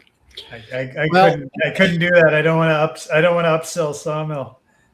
Charlie here. Sawmill Charlie 10. Hey, John. So, well, guys, it's a little after 10, and I'm not feeling the best. And I'm going to go ahead and end the chat. Anybody wants to jump in, now's the time. So we will see you next week, possibly on Monday night with Bill at Bees All Day. And maybe tomorrow night I'll be on Joey's, and if I feel any better. Well, get well, Charlie. I'm not sure yet, Dinah. And so we'll see y'all later. Night.